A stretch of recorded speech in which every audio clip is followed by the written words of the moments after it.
If you were to go undercover and try to book a new patient visit with your own practice, what kind of experience would you have?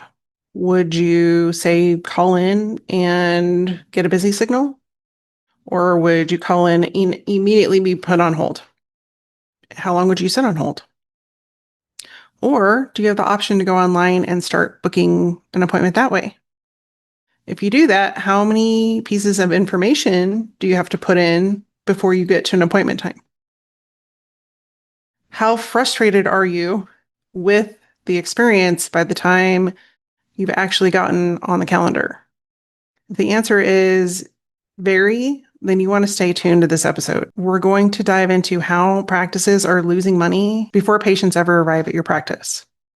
If we haven't met yet, I'm Alisa Conner, and I show up here every week to help specialty medical practices and professional services grow, not by outspending their competitors, because that's a little bit ridiculous, but instead by creating impactful, meaningful, and positive patient and customer experiences that their patients and customers can't wait to talk about. If your front desk team is like most practices that I talk with or work with or that I walk into, they're likely super overwhelmed because their desk is typically the dumping ground for all of the things that nobody else can handle or nobody has time or capacity to take on. And that means when a patient is not only trying to book a new appointment with your office, but existing patients are trying to get back on the schedule, they are running into friction.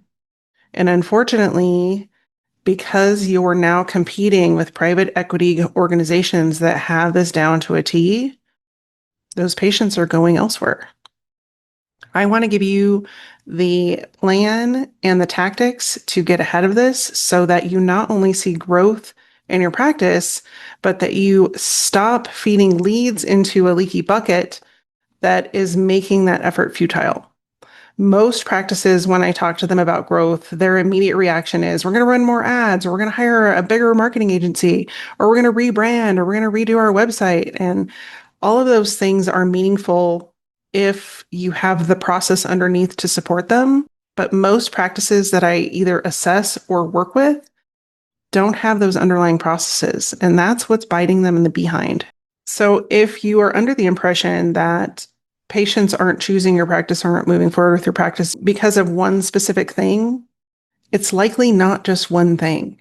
It's likely a series of things that are making them frustrated and forcing their hand so that they go down the street. If your front desk feels like it's in survival mode and they're constantly being handed additional things, you're not only hurting your conversion rate of referral patients and new patients, but you're also burning out your staff.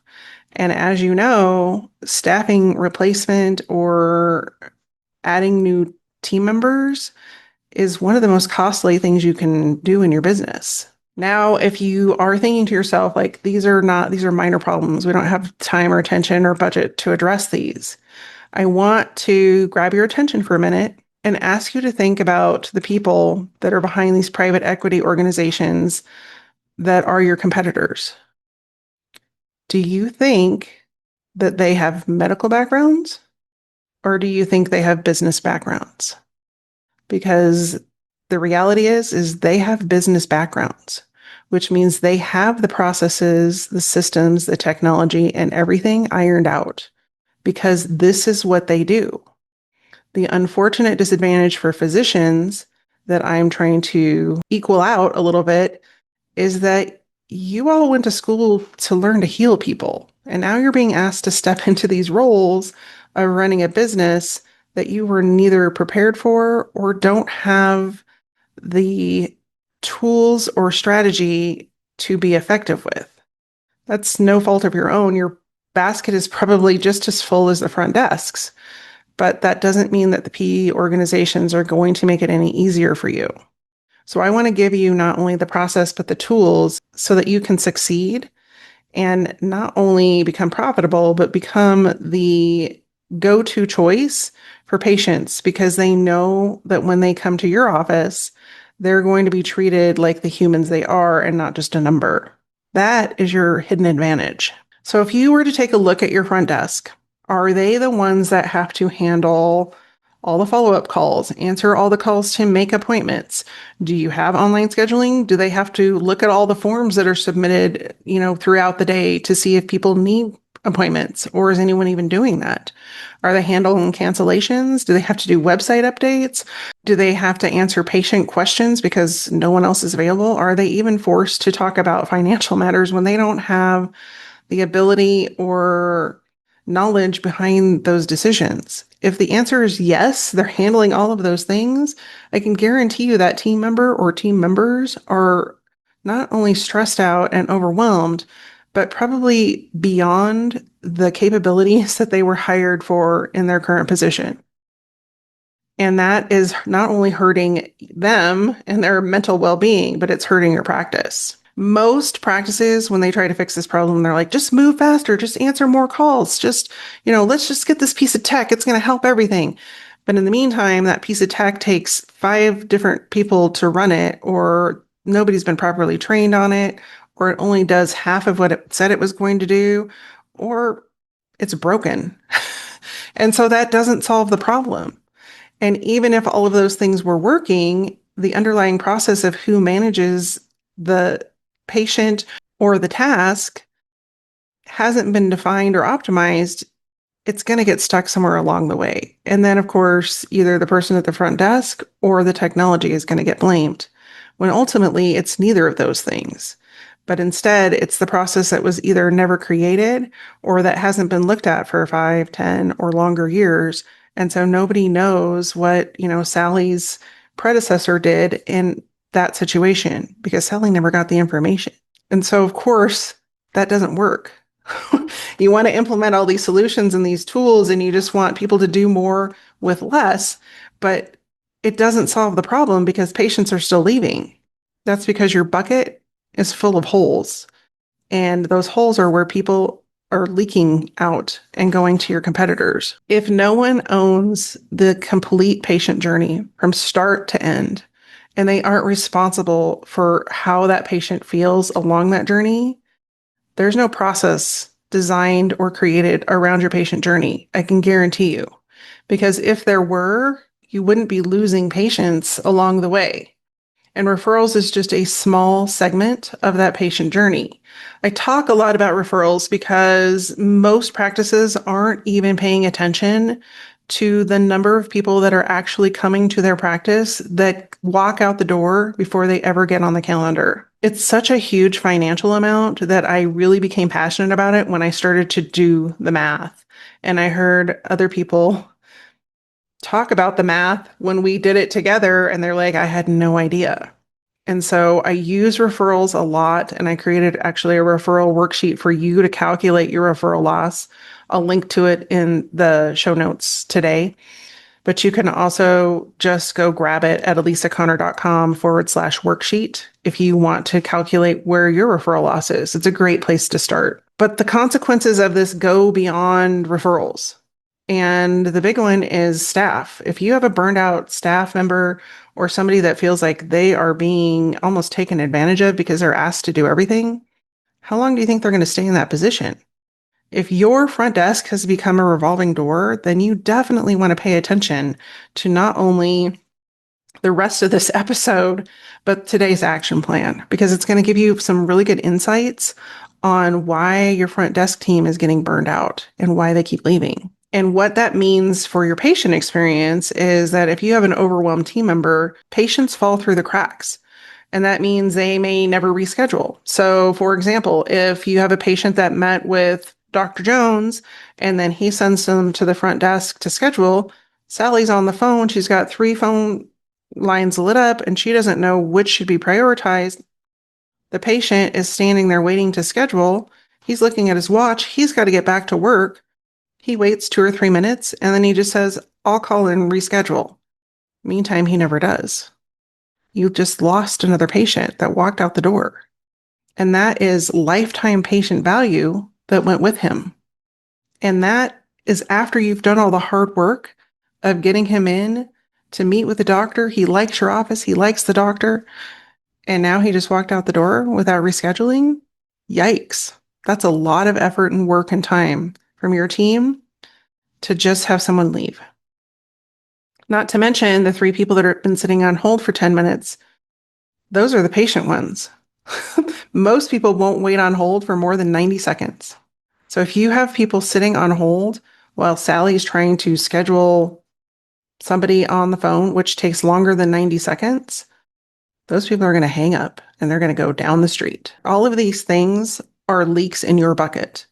And if you don't have a process or system in place to handle them, you're going to continue to leak all of the people that are coming to your practice that you already earned as patients. So let's make it practical. If you tune into the show, you know every week we do what's called practice math. And it's lovingly been named practice math because most practices can relate. Chances are pretty high that you've heard me talk about orthopedic surgery and that specialty specifically. But if you haven't, let's just do a little bit of math. If you're an orthopedic surgeon, you likely get somewhere around 900 referrals a year. And there have been many statistics that I have researched and put into episodes on the show. And some of them as high as 65% of referrals do not convert. I like to keep it a little bit more conservative, so we're going to stick with 20% because every practice is different and your practice might be much better at converting those referral patients. But let's just use 20%. That's a good calculation number for average. So if you have 900 patients, 20% of them never become patients. That's 180 patients per year. If each of those patients is worth an average of $6,500 because they go through surgery, whatever that might be, then essentially you're taking that $6,500 times 180 patients. That's close to $1.17 million, almost $1.2 million per physician. Most practices that I assess or that I work with have far more than one physician. In fact, a practice I just looked at had 45 physicians. And if you multiply that by 45 physicians, because most people have more than one doctor, it's just over $52 million a year that never is being recovered. Nobody even goes to look for it. If I was losing almost $53 million a year, you better darn well believe I would be looking to see where that money is leaking out.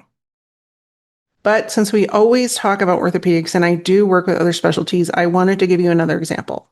So let's use functional medicine. It's a little bit different because functional medicine is fully reliant on referrals.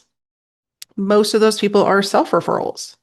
So you would think, oh, they would have a much better conversion rate because people are seeking them out. But when I did the research, the number of patients that actually never make it to the schedule is higher than orthopedics. It's 68% on average. Now, their patient numbers are a little bit different. So when I went to do that, I looked at the average functional medicine clinic, and they typically get it was somewhere between 20 and 50 patient leads a month. So I split the difference and chose 35. So with 35 leads, that's pretty conservative. I think most practices probably have more than that because functional medicine is consistently growing. But we're going to use 35. If we were to take the average of 30%, which was, I tried to cut 68% in half, and I just came up with 30%. So it's a little less than half. But if only 30% of those leads didn't become patients, that is about 10 patients a month.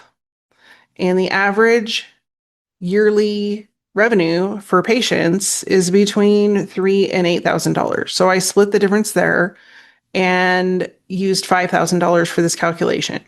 So you've got 10 patients, $5,000 yearly value for those patients. That's $50,000 a month. Could be a lot, depends on your practice. But when you multiply that by 12, that's $600,000 a year that you're losing. These are people that want to work with you. And for one reason or another, they're running into friction and they're never scheduling with you. If that made you perk up and pay attention, then you definitely want to pay attention to this week's action plan because you're likely losing patients regardless of specialty in the same places. And you can't know where you're losing them unless you start with an audit. And so luckily, that's step number one. We're going to audit your version of Susie's current role. And I don't know who Susie is in your practice. That's just who Susie is in the example. And maybe you have more than one person that is Susie, but I want you to look at their role. I want you to have a conversation with them that is proactive and supportive so that they feel that you're not coming after them with just one more thing to do or one more reason to criticize what they're doing.